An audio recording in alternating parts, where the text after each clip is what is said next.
लालू प्रसाद यादव जी के समय में हुँ, बिहार में सबसे ज़्यादा नरसंहार हुए। हुँ, हुँ, मैं नरसंहार कर रहा हूँ वह दलितों का। हुँ, 100 दलित, 200 दलित, कई बार 10 दलित मारे जा रहे थे। रणवीर सिंह यादव 15 साल में हुँ, किसी भी एक व्यक्ति को सज़ा नहीं दिलवा सके हुँ, हुँ, और वो भी तब जबकि कई बार वो केंद्र में भी जो सरकारें रही थी उसके भी वो साझेदार रहे। ने सरकार जो जो भाजपा में जाने से पहले आरजेडी के शिक्षा मंत्री को उन्होंने हटा दिया था हुँ, और ये कहते हटाया था कि वो काम नहीं करते हैं। हुँ, तब तो उन्होंने नहीं कहा ये काम करते हैं। क्या बोला उसको बहुत ध्यान से सुनना चाहिए। हुँ, उन्होंने कहा कि बिहार में 40 सीट है, हुँ, उत्तर प्रदेश में 80 सीट है हुँ, और हम ये 2 मिलकर के 120 सीट जीत लेंगे, हुँ, तो केंद्र में सरकार बना लेंगे या फिर वहाँ पे भागीदार बन जाएँगे। हुँ, कहाँ भागीदार बनेंगे? मोदी जी की सरकार में भागीदार बनेंगे, वो तो देंगे नहीं आपको भागीदारी। हुँ, और जब बात इंडिया अलायंस की हो रही थी, देखिए रैली आरजेडी की नहीं थी, इंडिया अलायंस की रैली थी। हुँ, इंडिया अलायंस में सिर्फ आप उत्तर प्रदेश और बिहार की बात क्यों शेखर राव जी की बात कर रहे हैं और उनके जो भाई हैं, बड़े भाई, हुँ, वो दिल्ली यूनिवर्सिटी में प्रोफ़ेसर थे इतिहास के, मैं कॉलेज का नाम थोड़ा ठीक से याद नहीं आ रहा अभी, उनसे मेरी बात हुई थी। उनका मैं इंटरव्यू भी अपने चैनल पे लगाया था।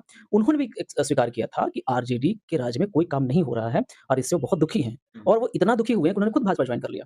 हुँ, हुँ, मैं शिक्षा मंत्री भाई को ये भी बताया कि चूँकि उनके भाई आरजेडी में थे कि आरक्षण को खत्म करने वाला में से जो कोई था तो लालू प्रसाद यादव थे। हुँ, आप देख लीजिए लालू प्रसाद यादव के यादव जी के टाइम में जितने जो वैकेंसियाँ हुआ करती थी या तो फुलफिल नहीं हो रहा था आरक्षण के नियम्स पालन नहीं हो रहे थे। हुँ, और उन्होंने कहा कि ये तो धन्य है भाजपा का। हुँ, भाजपा नहीं होती तो आरक्षण आज खत्म हो जाता। ये मैं नहीं ऑन रिकॉर्ड आपके प्रतिष्ठित टीवी पे बोल रहा हूँ। हुँ, ये सिचुएशन है और वो दिल्ली यूनिवर्सिटी के प्रोफेसर थे तो बात तो ऐसे नहीं लोग को प्रधानमंत्री बनाने की बातें करते रहते हैं। नरेंद्र आदरणीय नरेंद्र मोदी जी स्वयं अति पिछड़ी जाति से हैं। हुँ, फिर भी इनको लगता है कि सिर्फ इन्हीं की जाति पिछड़ी है। हुँ, हुँ, तो इतिहास में एक बार मौका आया कि मुलायम सिंह यादव प्रधानमंत्री बने। हुँ, उनको कमज़ोर किसने किया? लालू प्रसाद यादव ने। ये एक हिस्ट्री है, हुँ, हुँ, ठीक है? लालू प्रसाद यादव जब अपने ज़माने में काफ़ी उनकी सीटें आया करती थी, तो मुलायम सिंह यादव भी चुनाव लड़ना चाहते थे। हुँ, लालू प्रसाद यादव ने स्टेटमेंट दिया था कि मुलायम सिंह यादव के यहाँ औकात कितनी है बिहार में। हुँ, फिर ये दोनों में सहमति बनी कि ना हम समाजवादी पार्टी बिहार में नहीं लड़ेगी हुँ, और आरजेडी यूपी में नहीं लड़ेगी। हुँ। इस तरीके का समधियाना समाजवाद जो है वो नहीं चलेगा। नीतीश कुमार ने जो काम किया है वो दिखता है। साथियों नमस्कार, मैं हूं बिपिन सिंह और आप देख रहे हैं क्लाउड न्यूज़ नेटवर्क। हमारे साथ हैं इस समय खास मेहमान डॉक्टर अनिल कुमार जी। इनसे हम बात करेंगे कि राहुल गांधी जी भारत जोड़ो न्याय यात्रा निकाल रहे हैं। अभी हाल ही में बिहार में खासकर जो बिहार से आते हैं और बिहार की राजनीति पे अपनी बेबाकी से राय रखते हैं कि बिहार में डेवलपमेंट को लेके अपनी राय रखते हैं, एम्प्लॉयमेंट को लेके अपनी राय रखते हैं। अब इनसे हम बात करेंगे कि अभी जो तेजस्वी यादव जी की जो रैली हुई थी आरजेडी की बिहार में, इसमें विपक्ष के इंडिया अलायंस के सभी नेता इकट्ठे हुए थे। उसी मुद्दे को लेके हम बात करेंगे कि किस तरह से देखते हैं आरजेडी की जो रैली हुई थी। क्योंकि बिहार में कहा जा रहा है और खासकर बिहार में टारगेट किया जा रहा है वो नीतीश कुमार जी को टारगेट किया जा रहा है। उन्हीं को लेके हम बात करें, उन्हीं मुद्दों को लेके। तो सर सबसे पहले तो आपका स्वागत हो। धन्यवाद। सर जिस तरह से अभी बिहार में आरजेडी ने जो रैली की और राहुल गांधी जी भारत न्याय यात्रा निकाल रहे हैं, तो बार-बार नीतीश कुमार जी को टारगेट किया जा रहा है। क्या वजह है? देखिए बिहार की जनता जो है वो नीतीश जी को टारगेट करने को हुँ, हुँ। विकास पे टारगेट वो समझती है, डेवलपमेंट पे टारगेट समझती है। हुँ, हुँ। अगर आप कंपेयर करेंगे तो हुँ, आप देखेंगे कि बिहार में जो डेवलपमेंट दिखता है, हुँ, मैंने हुँ, पहले भी कह चुका आप ही के चैनल पे, अंग्रेज़ों का डेवलपमेंट दिखता है, हुँ, इंदिरा गांधी का दिखता है, हुँ, हुँ, नीतीश कुमार का दिखता है। हुँ, हुँ, आप लालू प्रसाद यादव जी का डेवलपमेंट कहीं दिखा दीजिए। हुँ, हुँ, ना तो शिक्षा के क्षेत्र में दिखता है, ना हुँ, स्वास्थ्य के क्षेत्र में दिखता है, हुँ, ना इंफ्रास्ट्रक्चर के क्षेत्र में दिखता है हुँ, और इनका जो बहुत बड़ा ये जो स्लोगन है, हुँ, सामाजिक न्याय, हुँ, हुँ, वहाँ भी नहीं दिखता है। एक हुँ, जातीय न्याय हो सकता है। मैं इसके एक थोड़ा-सा अ, डेप्थ में जाना चाहूँगा। हुँ, हुँ, लालू प्रसाद यादव जी के समय में हुँ, बिहार में सबसे ज़्यादा नरसंहार हुए। हुँ, हुँ, मैं नरसंहार कर रहा हूँ वह दलितों का। हुँ, 100 दलित, 200 दलित, कई बार 10 दलित मारे जा रहे थे रणवीर सेना के द्वारा और दूसरे लोगों के द्वारा और इन सबको लालू प्रसाद यादव जी का संरक्षण प्राप्त था। इसका सबसे बड़ा उदाहरण ये है कि विक्टिम जो जातियाँ थीं, वो एक खास जाति से आ रहे थे हुँ, और जो उत्पीड़न जो कर रहे थे, वो दूसरी जाति से आ रहे थे। हुँ, हुँ, लालू प्रसाद यादव 15 साल में हुँ, किसी भी एक व्यक्ति को सज़ा नहीं दिलवा सके हुँ, हुँ, और वो भी तब जबकि कई बार वो केंद्र में भी जो सरकारें रही थी, उसके भी वो साझेदार रहे थे। हुँ, हुँ, तो जनता अभी 1 महीना पहले तो आपकी सरकार थी हुँ, नीतीश कुमार के साथ, तब वो हुँ, बहुत अच्छे दिख रहे थे हुँ, और तुरंत जो है वो बहुत खराब दिख गए। हुँ, इस रैली में ये भी हुआ कि मैं इनका अखिलेश यादव का स्पीच सुन रहा था। हुँ, अखिलेश यादव ने क्या बोला उसको बहुत ध्यान से सुनना चाहिए। हुँ, उन्होंने कहा कि बिहार में 40 सीट है, उत्तर प्रदेश में 80 सीट हैं और हम ये 2 मिलकर के 120 सीट जीत लेंगे, तो केंद्र में सरकार बना लेंगे या फिर वहाँ पे एक भागीदार बन जाएँगे। कहाँ भागीदार बनेंगे? मोदी जी के सरकार में भागीदार बनेंगे, वो तो देंगे नहीं आपको भागीदारी। और जब बात इंडिया अलायंस की हो रही थी, देखिए रैली आरजेडी की नहीं थी, वो इंडिया अलायंस की रैली थी। इंडिया अलायंस में सिर्फ़ आप उत्तर प्रदेश और बिहार की बात क्यों सोच रहे थे? और जहाँ तक अलायंस की बात है, कई बार लोग हिस्ट्री में जाते हैं। आरजेडी की स्थापना, समाजवादी पार्टी की स्थापना कांग्रेस के विरुद्ध हुई थी और ये टाइम-टाइम पे एक्चुअली बेसिक उनका वही था, इंदिरा गांधी का विरोध। आज उनकी सबकी मजबूरी आ चुकी है कि जिसका विरोध कर रहे थे आप उसके साथ में है, जिसका विरोध हो रहा था वो भी आपके साथ में है। इसके बाद जहाँ तक सामाजिक न्याय और पिछड़ों को प्रधानमंत्री बनाने की बातें करते रहते हैं। आदरणीय नरेंद्र मोदी जी स्वयं अति पिछड़ी जाति से हैं। फिर भी इनको लगता है कि सिर्फ इन्हीं की जाति पिछड़ी है। तो इतिहास में एक बार मौका आया कि मुलायम सिंह यादव प्रधानमंत्री बने। उनको कमज़ोर किसने किया? लालू प्रसाद यादव ने। ये एक हिस्ट्री है, ठीक है? लालू प्रसाद यादव जब अपने ज़माने में काफ़ी उनकी सीटें आया करती थी, तो मुलायम सिंह यादव भी चुनाव लड़ना चाहते थे। लालू प्रसाद यादव ने स्टेटमेंट दिया था कि मुलायम सिंह यादव के यहाँ औकात कितनी है बिहार में। फिर ये दोनों में सहमति बने कि ना हम समाजवादी पार्टी बिहार में नहीं लड़ेगी और आरजेडी यूपी में नहीं लड़ेगी। इस तरीका समधियाना समाजवाद जो है वो नहीं चलेगा। नीतीश कुमार ने जो काम किया है वो दिखता है। खुद मेरे गाँव में लोग जो हमारे दादा थे या उस समय चाचा ताऊ वगैरह थे, कल्पना नहीं किया था कि उनके जीते जी उस गाँव में कभी बिजली आएगी। आज हमारे गाँव में 24 घंटा में से 22 घंटा बिजली होता है और 2 घंटा बिजली तो दिल्ली में भी कट जाती है। आज हमारे गाँव में पक्की सड़क है। आज मेरे गाँव में टैप नल है, मतलब कि नल से पानी आती है। आज हमारे गाँव में 1-2 घर होगा जिसके पास बाइक नहीं होगा, जबकि किसी ज़माने में 1-2 घर में साइकिल हुआ करता था।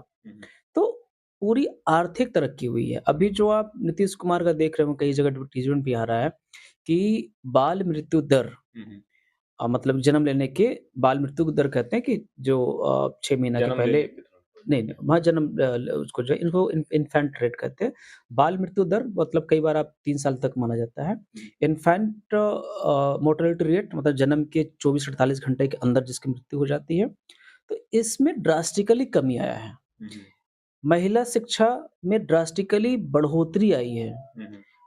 आपके जो इकोनॉमिक एक्टिविटीज़ थे बिहार में काफ़ी बढ़ गए हैं। तो बिहार ओवरऑल और तरक्की किया है। अलग बात है कि वैसा तरक्की नहीं किया जैसा होना चाहिए था, लेकिन नीतीश कुमार को लोग विकास के नाम से जानते हैं। तो लालू प्रसाद यादव जी चाहे कितना भी रैली कर लें, उसका मुझे नहीं लगता कोई फ़र्क पड़ेगा। जैसा कि आपने कहा विकास की बात आपने करी। तेजस्वी यादव जी कह रहे हैं कि हमारे मंत्री थे, हमने इतनी नौकरी दी, हमने 17 महीने में इतना काम कर दिया, इतने सारे काम किए और वही जो नीतीश कुमार जी कहते थे कहाँ से अपने बाप के यहाँ से पैसा लाएगा, वो तो इससे टारगेट कर रहे हैं नीतीश जी।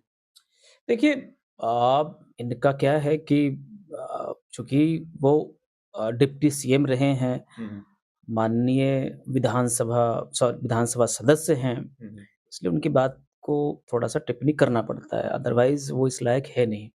देखिए मतलब आप कहने मतलब तेजस्वी जी की बातों को वो हाँ, नहीं महत्व नहीं। वो उनके चाहे लालू प्रसाद यादव हो, चाहे ये हो, उनका हँसी-मज़ाक, चुटकुला चलते रहता है। हाँ। लेकिन अब चूँकि नेता प्रतिपक्ष हैं, तो संज्ञान में तो लेना पड़ेगा। देखिए रोजगार की बात करें तो नीतीश कुमार जी जब से चीफ मिनिस्टर हैं, तब से कहीं न कहीं बहालियाँ होती आई है। और अगर हम बात करें आरजेडी की, जो उनका दावा है, मैं कई बार आपसे अभी थोड़ी देर पहले बात हो रही थी कि जब मैं बोलता हूँ, तो मैं सिर्फ़ एक ही चिंता करता हूँ कि मेरा स्टूडेंट अगर कोई वीडियो देख रहा होगा, तो ये मेरे बारे में ये सोचे कि सर कुछ लॉजिकल बोल रहे हैं या 10 साल बाद भी कोई देखे। सिंपल सा मेरा सवाल है कि आरजेडी से जो मंत्रालय उनको मिला था, ये लोग सरकारी नौकरी की बात करते हैं, उन मंत्रालयों में कितने वैकेंसी निकली? खुद इनके जो तेज प्रताप यादव हैं, पिछली बार जो है स्वास्थ्य मंत्री हुआ करते थे, इस बार भी बहुत सारे मंत्रालय मिले हैं। मैं कह रहा हूँ आप सारे नोटिफ़िकेशन निकाल देते हैं। आप क्यों कोई प्राइवेट में काम कर रहा है, क्यों कोई ठेका में काम कर रहा है? आरजेडी के ही मंत्री शिक्षा मंत्री हुआ करते थे, जिनका हर समय वो बयान में लगे रहते थे कि जिस मंत्रालय से कोई लेना-देना नहीं था।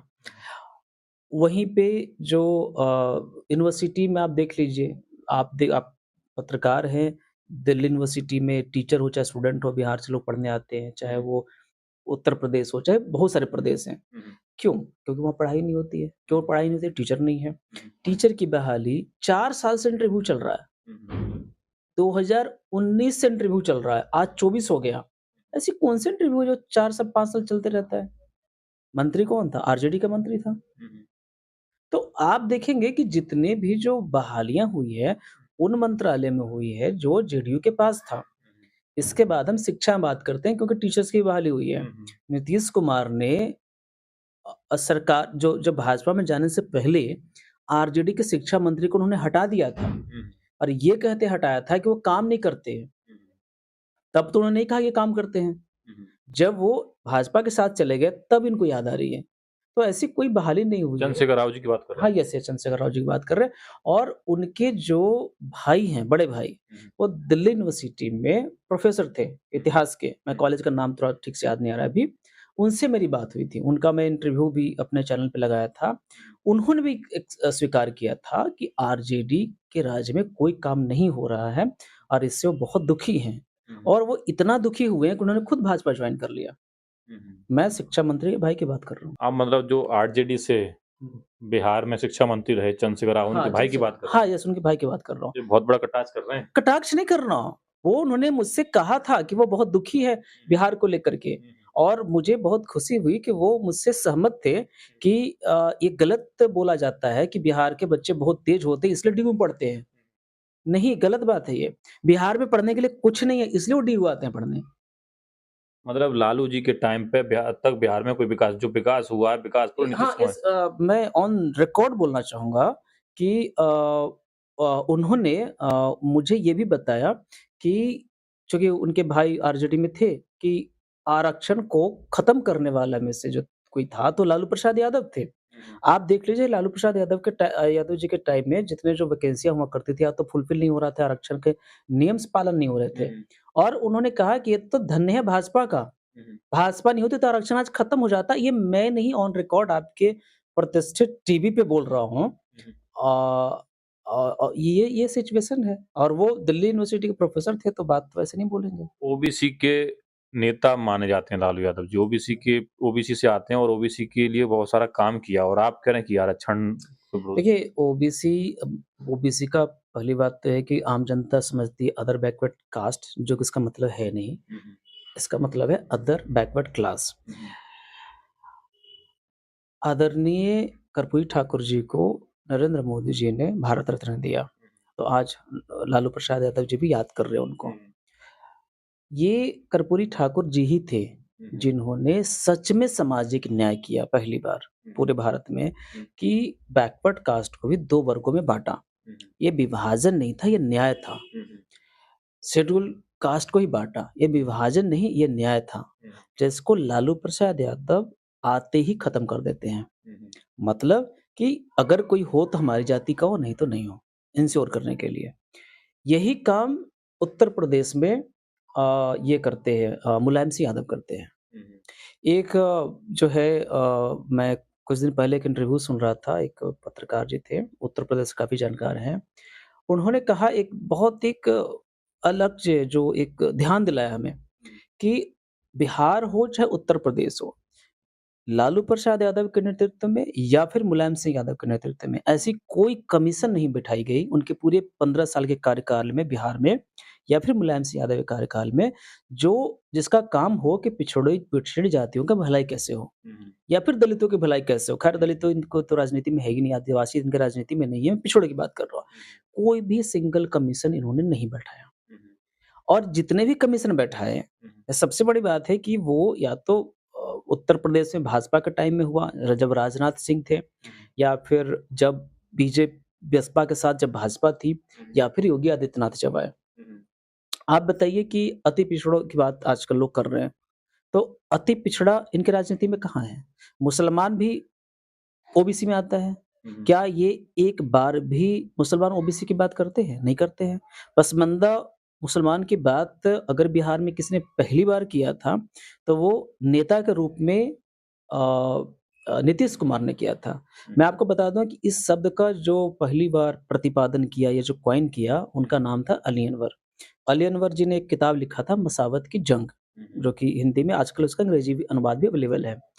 अली अनवर जी से मैं उनका एक लंबा इंटरव्यू किया था, उनसे इस मामले में बात किया था, तो उन्होंने मुझे बताया कि उनकी किताब तो पहले छप चुकी थी, लेकिन एक बड़े पैमाने पे उस पर चर्चा के लिए श्री कृष्ण मेमोरियल हॉल में उन्होंने उसी बुक को चर्चा करने के लिए एक स एक संगोष्ठी रखी थी, पसमानदा मुस्लिम के ऊपर चर्चा करने के लिए। और उस समय उन्होंने लालू प्रसाद यादव जी को बुलाया था, नीतीश कुमार को भी बुलाया था और भी बहुत सारे जो नेता थे उनको बुलाया था। जब उन्होंने कहा कि लालू प्रसाद यादव तो पहले समझे कि वो मुसलमान समझ लिए, और चूँकि लालू प्रसाद यादव जी थोड़ा-सा उनकी उतनी इंटेलेक्ट नहीं है, दिमाग थोड़ी कमज़ोर है, तो उन्होंने पसमानदा मुसलमान का मतलब समझ लिया कि मुसलमान से मैटर है, बस इतना है। वो आने के लिए उन्होंने हामी भर दिया, आएँगे, पर्चा पोस्टर सब छप गया, बैनर में उनका नाम भी आया, लालू प्रसाद यादव जी आ रहे हैं। लेकिन जब उनको ये पता चला कि पसमानदा मुसलमान का मतलब मुसलमानों में पिछड़ी जातियों से है, और इनका अगड़ी जाति के मुसलमानों से एक तरह से कह सकते हैं कि उनका आरोप है कि वो सारे हिस्सा खा रहे हैं, तो लालू प्रसाद यादव जी ने साफ-साफ आने से मना कर दिया और वहाँ सिर्फ पहुँचे नीतीश कुमार। नीतीश कुमार ना सिर्फ पहुँचते हैं, बल्कि पसमानदा मुसलमान के आइडिया से बहुत प्रभावित होते हैं। अली अनवर जी को राज्यसभा तक उन्होंने भेज दिया, 2 बार भेज दिया, जो कि बहुत बड़ी बात है। तो ये चीज़ है। आप मुझे बताइए कि और एक चीज़ बता रहा हूँ, जो पिछड़ों की आप बात करते हैं। ये मैं बार-बार कहता हूँ कि मैं सिर्फ़ एक ही चीज़ सोचता हूँ, मेरे स्टूडेंट अगर वीडियो को देख रहे हों, तो 10 साल के बाद उनको सही लगे। मैं बाकी किसी की चिंता नहीं करता हूँ। आप लोग यूनियन मिनिस्टर, कैबिनेट जो केंद्रीय मिनिस्टर, उसको देख लीजिए। केंद्रीय मंत्रिमंडल में आरजेडी शामिल रही है। आरजेडी से सिर्फ़ 2 ही लोग मंत्री बने हैं, या तो अपर कास्ट का मंत्री बना हो या फिर यादव बना हो। सिंगल यादवों के अलावा एक ओबीसी मंत्री नहीं बना, एक भी अति पिछड़ा का मंत्री नहीं बना, एक भी मुस्लिम मंत्री नहीं बना। तो आप मुझे बताइए किस पिछड़े की बात कर रहे हैं आप? एक भी आदिवासी मंत्री नहीं बना। अरे तब की बात कर रहा हूँ जब कभी झारखंड एक हुआ करता था। मतलब मेरा आप जो कहना चाह रहे हैं, वो ये कहना चाह रहे हैं कि जो लालू यादव जी, चाहे मुलायम सिंह यादव जी, यस हाँ। ये दोनों लोग मतलब अपने मतलब एक विशेष जाति की राजनीति करते हैं पिछड़ों के नाम पे। हाँ, मैं तो अभी जस्ट लालू प्रसाद यादव जी के बारे में बोला, मुलायम सिंह यादव जी का भी डेटा निकाल लीजिए। उनकी पार्टी से केंद्र में अगर कोई मंत्री रहा जातीय हिसाब से, तो अपर कास्ट रहा या फिर यादव रहा। कोई पिछड़ा नहीं, कोई दलित नहीं, कोई मुसलमान भी नहीं। आप मुसलमान लोग आँख मूंद के वोट देते हैं। आप मुसलमान मुझे बता दीजिए कोई आरजेडी से केंद्र में मंत्री रहा हो या समाजवादी पार्टी से रहा हो। जब वो खुद सदन में नहीं रहे उस लायक, एक उम्र भी एक चीज़ है, तकाज़ा है। और उनका जो बेटा है अखिलेश यादव, वो खुद वहाँ थे, क्या कहते हैं, मुख्यमंत्री थे। और सिर्फ बाकी सब यहीं देख रहे थे, शिवपाल और उनका पूरा परिवार। तो अब केंद्र में मंत्री कौन देखे? उन्होंने क्या चूज़ किया कि हम बाहर से समर्थन करेंगे। मतलब अगर हम मंत्री नहीं बन रहे हैं, तो कोई मंत्री नहीं बनेगा। ये तो तथ्यात्मक चीज़ें हैं। एक होता है विचार है, मैं अपना व्यू नहीं दे रहा हूँ, मैं तथ्य रख रहा हूँ। लेटेस्ट अपडेट पाने के लिए हमारे चैनल क्लाउड न्यूज़ को अभी लाइक करें, सब्सक्राइब करें और बेल आइकन दबाना बिल्कुल ना भूलें।